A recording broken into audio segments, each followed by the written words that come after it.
Imagine the scene as a great cruise ship is sinking into the ocean. Picture yourself among more than 1,000 others, including this pastor.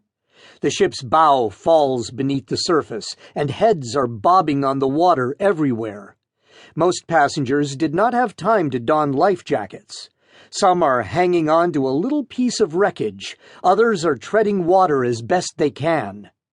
Tragically, before long, people all around us are giving their last gasps and going under for the last time. You hear screams of anguish rising from every direction. You're wondering to yourself, will I be next? And how long do I have? And help is hundreds of miles away, and it's all so hopeless. Now suppose that I keep my head just far enough above the water to preach a final sermon and begin with this statement. I'd like to give a little talk on the problem of water. You and others stare at me in anger. What? You'd say. Talk about understating the problem. We're all drowning here, and you want to talk about water? Now, I know that's a bizarre picture, but if you understand it, then you understand how I feel describing wilderness attitude 2, which is covetousness. I am certainly not overstating things to say that our nation is drowning in a sea of covetousness. We are far more infected with materialism than we realize, and some of the worst victims are the ones who think they're living in victory. Awash in covetousness. Materialism and covetousness are battering the shores of our great nation. What follows is just a sample of the statistics that describe our condition. There have always been Americans who wanted to earn a lot of money, but the percentage of Americans willing to admit it grew from 38% to 63% in the 20 years ending 1994. I would have guessed that faulty notion to have peaked sometime in the 1980s. Instead, the perception that happiness is found in money is at an all-time high.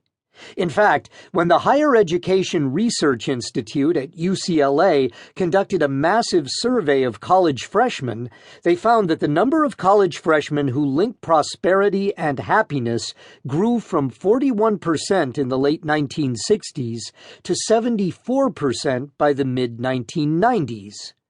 These are kids whose parents got divorced because they gave themselves to careers, finances, second homes, and third cars. You would think that college kids with a background like that would be saying, "Who needs money? Look what it got my parents." In fact, it's the opposite. Now more than ever before, college freshmen are setting their sights on money and income as the source of happiness. The UCLA survey also found that the percentage of college freshmen who said developing a meaningful philosophy of life was a top priority fell from 83% to 41%. Today, half as many college freshmen value a meaningful philosophy of life as did freshmen 30 years ago. Notice the evidence of coveting attitudes and spreading wealth in society. Stealing on the job is more than $400 billion per year. In 1999, 40% of boys and 30% of girls stole something from a store. Since 1970, America has generated for its people each year an average $700 billion of new wealth.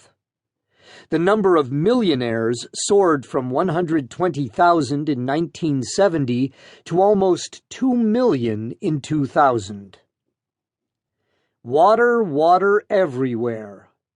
I could go on and on with statistics until we are all feeling seasick. But here's